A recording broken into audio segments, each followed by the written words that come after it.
Hey there, welcome. Thanks for being here today. This is Lotus, Art of Sacred Embodiment, as you know.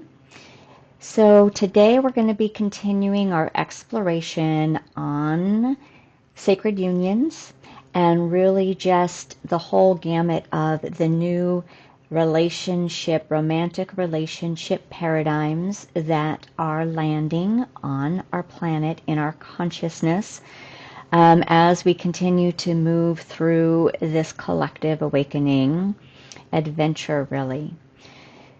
So I've mentioned before that when I'm moving towards the different phases and stages and talking about the developmental stages that we go through, right, in our maturation spiritually, emotionally, mentally, and then, of course, physically, when our behaviors begin aligning and reflecting the changes that are happening within these other levels, we get a bigger picture when we look at the twin flame template. So the twin flame template really is ultimately and I want to just clarify, right? The higher levels of the twin flame template, the higher constructs of that, not really the initial stages, which I think most of us are sort of, we've grown through a lot of those initial stages that are very karmic, right? They reflect a lot of the karma that we're still clearing in those earlier phases and stages. So now we've really graduated into these higher levels, but the twin flame templates help us to gauge any relational dynamics that we are moving into as we continue to grow and evolve and mature and refine our potentiality, right? Our highest potentials, particularly in relationship. However, the caveat to this is the inner union, which is done as a solo journey, is the one that anchors in these qualities and these lessons with more ease and grace. Doesn't mean you have to be solo to do it or single to do it, but there are a lot of nuances and there are a lot of sacred containers and spaces that are easier to hold when you're by yourself. That's just my experience. So, I've been doing this work solo for the last 6 years, and I can't really imagine having done it within my marriage previously. Not to say I couldn't, but that work was not meant to be done with him. So let's just say that way. So what I want to talk about today is polarity, right? The polarities of the masculine and feminine qualities, not gender. This can be very uniquely recipeed within each person. But the polarities are what draw us, right? That saying, opposites attract. And part of why opposites attract is because of the polarity magnetism and the electrical currents and the magnetic currents of the masculine and feminine. Beyond the masculine and feminine qualities are the alchemical qualities, right? The elemental expressions that each person holds. So within the twin flame templates, the twin soul templates, right? There's that oneness that then separates. And when that happens, when that soul separates into two parts that go on their long epic journey through time, eventually, reuniting. And this is the era of those reunifications, which is part of why the deep healings are happening right now.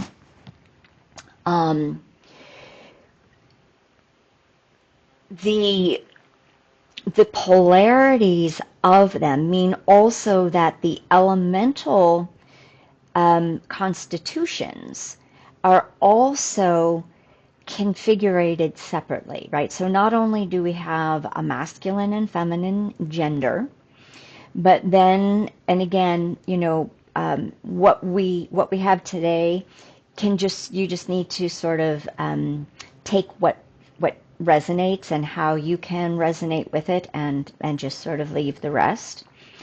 But we're going to talk in these specific polarities just because it's easier. So in these polarities, we have typically in more of a masculine polarity is fire and air. In a feminine polarity, we have water and earth. And then those elemental expressions have a myriad of ways in which they activate and act through us. When the polarities come together, part of the work is the balancing of those two opposites. But when we're at karmic stages, those polarities clash, and there really aren't enough skills and tools to work through that. So this goes to any relationship, okay? I'm talking about relationships in general, but we're using the twin flame mapping, because I love mapping systems, to help clarify how we can actually work with all of this appropriately and for our own highest development, regardless of what our soul contract is. Okay, so you may not carry a twin flame or even a sacred union template or blueprint. Most likely, if you're listening to things on relationship, though, you do, right? Because these are the templates that are really, somebody said today, and I really loved the way that she put it, it's the true love seekers, right? True love, capital T, capital L. True love seekers. Those of us who are motivated and hold the coding for higher love relationships and intimacy. So when we're still in those karmic phases and stages, we're in our own polarity, so to speak. Now, you may carry more of a feminine polarity, you may carry more of a masculine polarity. I'll just use myself. I have tended to carry a more masculine polarity, which means that I have much more fire and air. And so oftentimes I'm drawn to those that have more water and earth. And those can be men, right, that carry more water and earth, and it's more groundedness, it's more flow, it's more stability than what I have. But when we're in the karmic phases, we're focused so outward, right? We're seeking love outside of ourselves. We're seeking our needs to be met outside of ourselves, because this is how we're oriented in our world at this time. Those are the beginning phases and stages. When we are in the karmic throes of intimate partnerships, that's like the diciest and the juiciest, both at the same time, right? Because that's when we're at our most vulnerable, and that is when our triggers and our woundings can come up the loudest. What tends to happen is we either stay in a karmic relationship and constantly kind of ping pong against each other, waiting for the other person to change, waiting for needs to be met, waiting for each person to meet potentials, right? To be in love with their potential, rather than the truth and the reality of who they are that is showing up. And we're seeking outside for love versus cultivating the inner love. So we might go through many stages of this, right? We might go through, different relationships because we're seeking the one. And seeking that one, for me, as sort of not a romantic in probably my 20s, did not think of myself as a romantic at all. I did not believe that there was a one, because my experience really showed me, once I started growing and actively participating in my awakening process, which was really when I got sober. So that was when I was like 25-ish, right? 24. I was young when I got sober. So, so it was in the 1990s, the end of the 80s. So I saw the trajectory of transformation, and I didn't believe in the one because I saw how rapidly I grew and changed, and not my partners weren't always in that same blueprint. So what would end up happening, because I was still focused outward, was I would see the lessons that I needed to learn. And then, of course, I would move into a different kind of consciousness, a higher consciousness that then would attract that same to me. But there was still wounding, there was still karma. And what I found is that I would flip-flop, right? So I would move from one polarity to the next. So maybe I had somebody who might have been much more masculine, right? Much more of a guy in my life. And usually I was with somebody for years. But then that guy allowed me to access my softer side, my feminine, my water, and my earth, because they were more fire and air. But because there were still dynamics that weren't balanced internally for both of us, there were behaviors and ways of being that were a part of the relationship that were unhealthy. And they weren't really able to be resolved from the consciousness that we held. So there would be a parting of the ways, and then I might shift over to a polarity where I was again more in the masculine, and then I would be attracted to and attracting a more softer masculine, right? A masculine that had more feminine. So I was aware of the pendulum swinging, but I wasn't really aware yet that the pendulum was swinging because I wasn't balanced within myself.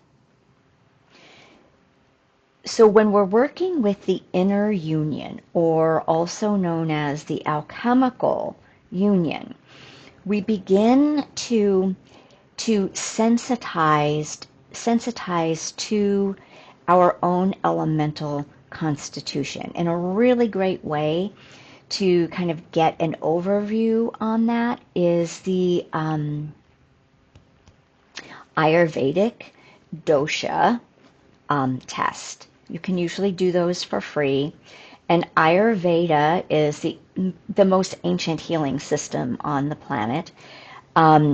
Everything in Ayurveda is is energy, right? They understood from ancient times, everything is energy, and everything has an elemental component. Elements is what makes up our world. So then we ourselves have an elemental component that when we start to recognize where our balancing is, where our imbalance is, that then affects the expressions of the masculine and feminine polarities. Now, there was a time, like say for instance with my husband, my ex-husband, he was very balanced in his masculine and feminine. He had the right kind of balance. Let's just say that most of the time his stability would help to balance out my instability, right? So I think I've mentioned this before. He was very grounded. He was very pragmatic. He was very practical. I was very spontaneous. I was very fly by the seat of my pants. And so we balanced each other because I was more in balance at that point in my life. He was very balanced, and he didn't come with a lot of karmic baggage. Most of my karmic baggage had already been healed. So there was a way that we were able to harmonize with each other, we're still very good friends, so for 16 years of marriage, we were able to sort of do a dance that was very balanced and lovely. Then came the point in time when I had to begin moving through the inner union journey. And the inner union, from a twin flame perspective, is really the way my experience is. It is a multidimensional process that happens very energetically and ethereally. And when we're really in that journey, it's a divine and sacred journey that is guided by our higher helpers, so to speak, right? Ultimately by the divine. So what ended up needing to happen is that there became a dance of myself and my counterpart, not in the physical plane, in the higher realms. And what this started doing was alchemizing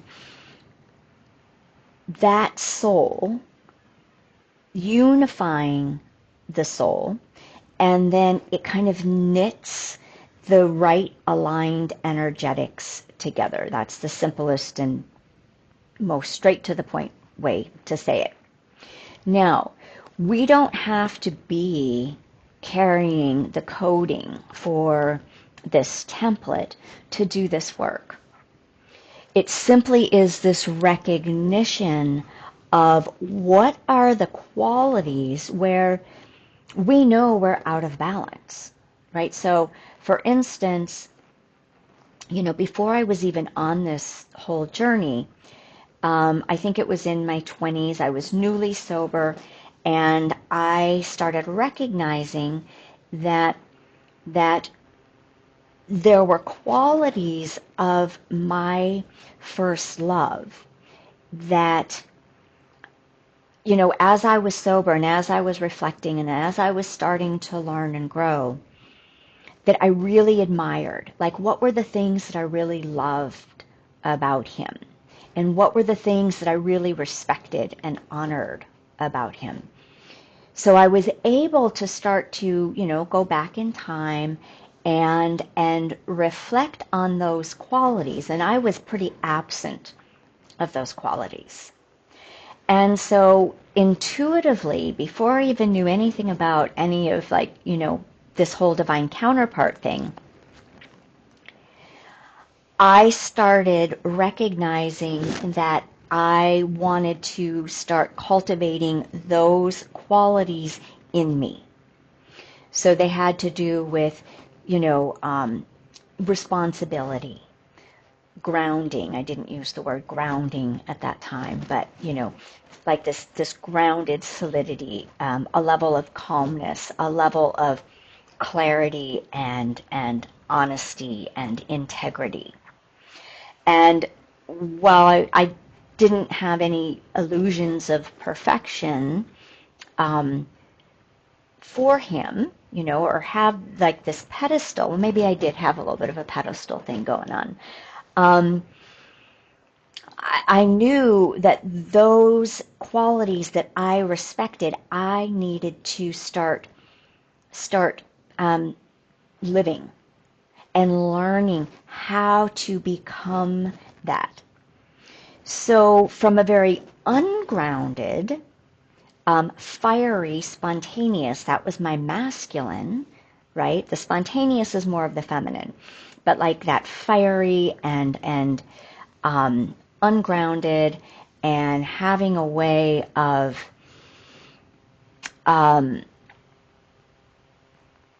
being a little reactive, right? Not really thinking things through, letting my emotions sort of, you know, take me over. That was feminine, but it was done with a lot of fire, right? Which was masculine. So I was needing to cultivate his groundedness, and which was definitely the earth element that he carried, but also that clarity and pragmatic way of doing things, right? So we can take structure, somebody who is structured and non-structured, right? Someone who's completely out of the box and someone who's completely in the box can have an attraction for each other, and that can be really chaotic and hard for the relationship. Right, so I'm going into theoretical here, more or less. But what can happen is when we recognize that neither extreme is the most aligned and refined way of operating, the no box person needs to get some boundaries, right? Needs to have like some parameters, needs to have some structure. The boxed in person needs to, you know, stretch those boundaries and stretch the parameters a little bit more, right? The person who's super fiery and spontaneous and flies by the seat of your pants, right, like myself, needs a little bit more grounding to think things through, like, well, what are the consequences of this emotional experience going to be, right? Whereas the super grounded person, and this would happen with my ex-husband and I as well, you know, he helped me ground. I helped him kind of be a little bit more spontaneous and following intuition, following the heart more. Whereas he helped me anchor and bring some stability. So this is the alchemical dance. And it is a path of mastery, right? It is a path of when we do this journey, it's also called the inner marriage. As we do this journey, we come into a level of wholeness and sovereignty that means that we are no longer needing to balance ourselves from the person outside of us. And so we're not drawn as much to other people. I mean, like, there isn't a lot of chemistry when we get into these levels of refining. Chemistry can be a lot of fun, but the chemistry that emits from two beings who are more balanced within their own wholeness of their masculine and feminine, their alchemical refined constitution, is the chemistry, so to speak, becomes a deep, deep peace and harmony and attraction of that peace and stability. And it is much more of a heart-centered, full body awareness rather than the chemistry of the chemicals of woundings getting activated. And oftentimes our greatest woundings are in our sacral area, right? In that second chakra. So then you've got the chemistry of sexual attraction, because all of that, all of those energetics start coming alive. And so we think that when we have all that chemistry, that, you know, that's leading us to that amazing love. It might in some ways, but there's going to be more to it.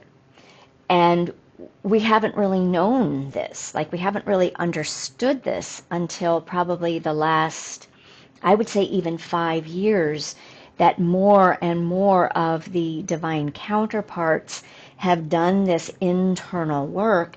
And now we're recognizing that there's a very holistic experience that brings counterparts together. So it's not dramatic, right? It's not chaotic.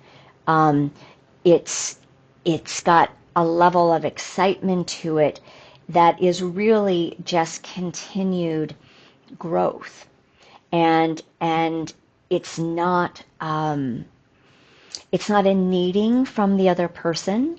It's a recognition that we just are living more and more from love, and that comes from our self-love and our relationship with self.